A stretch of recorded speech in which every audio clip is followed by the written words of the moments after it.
Hello, my beautiful people. In life, growth can be uncomfortable. And in that, growth can be painful because there are so many steps that we go through. Like, there are trial and error. There's some trial and error in that growth, right? And there's some learning curves in that growth. Like, there's some learning moments, not just learning about yourself, but all of it is really learning about yourself. But I'll pull that out later.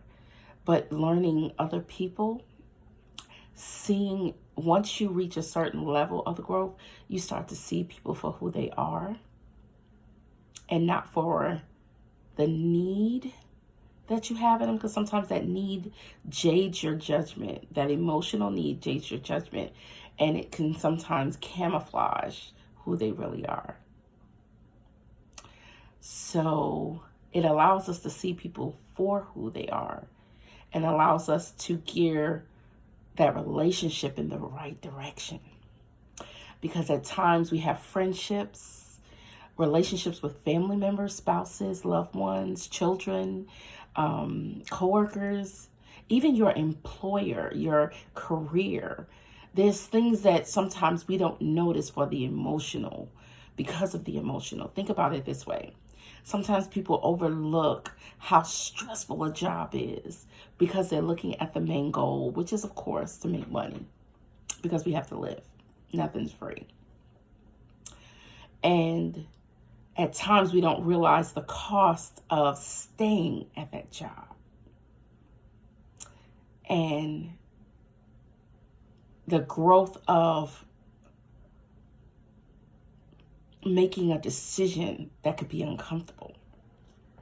Let me use an example. My husband worked for this company since my daughter was a baby. My daughter's 24 now, and just maybe about when she was 19, he decided to move to another,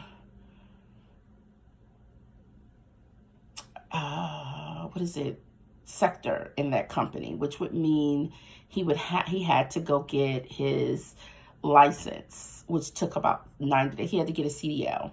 He's a driver. And to get his CDL and go through this process, he had to take about 3 months off of work, which means 3 months of no pay. At the time, I was still out of work medically. So the transition was not easy. But the blessing in it was, in the long run, it all worked out. With faith, it all worked out. We were blessed to not have a need for anything. When I say nothing, we had a need for nothing. We didn't have to worry about a thing. The way it played out is there was always a check coming in. There was always funds. And we were fine. And the new job was part-time for 6 months. So even once he started, he wasn't doing as much hours, but he was making way more money. So he was making the same pay as he was on the other job. So there was nothing missed. He was paid during training, right? So he had to go through a long period of training too. So and then that month of no check, because you had to work for like a month to get paid. So in the long run, he's making well off more than he was before, less hours and better benefits. So I'm using that as an example of you have to see